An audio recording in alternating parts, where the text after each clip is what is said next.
Il était une fois, dans un petit village isolé au cœur d'une vaste forêt, une jeune fille nommée Aïcha. Orpheline dès son plus jeune âge, elle avait été vendue comme esclave à une riche famille de la région. Elle était belle, avec de longs cheveux noirs comme la nuit et des yeux qui reflétaient la lumière des étoiles. Malgré sa condition, Aïcha était courageuse, dotée d'une intelligence vive et d'un cœur pur. Le maître de la maison, un homme nommé Alexandre, était un noble puissant et respecté. Bien qu'il fût souvent distant et autoritaire, il n'était pas cruel. Il avait hérité de la propriété et de ses esclaves après la mort de ses parents. En dépit de sa richesse, il menait une vie solitaire, son cœur étant rongé par une tristesse profonde qu'il gardait cachée. Aïcha, qui servait principalement dans la maison, se distinguait par son travail acharné et sa douceur. Elle n'était pas seulement appréciée pour ses compétences domestiques, mais aussi pour sa sagesse et sa capacité à apaiser les tensions au sein du domaine. Les autres serviteurs la respectaient, et même Alexandre la remarquait de plus en plus. Au fil du temps, Alexandre se mit à observer Aïcha avec un regard différent.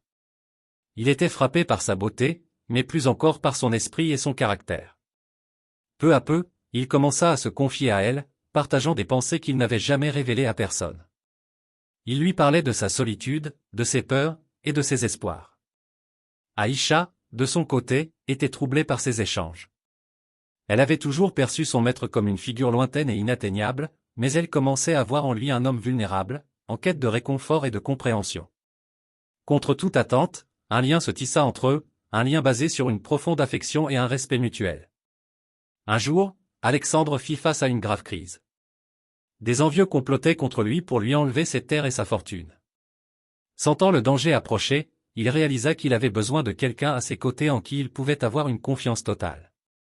C'est alors qu'il prit une décision qui choqua tout le village. Alexandre proposa à Aïcha de l'épouser. Ce n'était pas une simple demande faite sous l'impulsion du moment, mais un acte de foi en leur amour naissant. Il lui expliqua qu'il ne voulait pas la garder comme esclave, mais la voir à ses côtés comme une égale, une partenaire. Aïcha était bouleversée. Jamais elle n'aurait imaginé qu'un tel destin lui serait réservé. Après une nuit de réflexion intense, elle accepta. Non pas par gratitude, mais parce qu'elle ressentait elle aussi cet amour profond pour cet homme qui avait su voir en elle plus qu'une simple servante.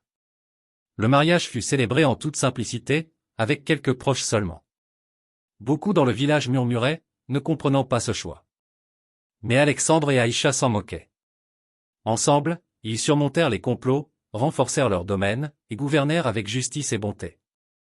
Avec le temps, leur amour grandit et devint légendaire dans la région. Aïcha, autrefois esclave, était devenue une dame respectée et aimée. Leur histoire se transmit de génération en génération, comme le témoignage d'un amour qui avait transcendé les barrières sociales et les préjugés. Ainsi, Aïcha et Alexandre vécurent heureux, et leur histoire resta gravée dans les cœurs de ceux qui la connaissaient, une preuve que l'amour véritable ne connaît ni rang, ni condition, mais seulement la vérité des sentiments.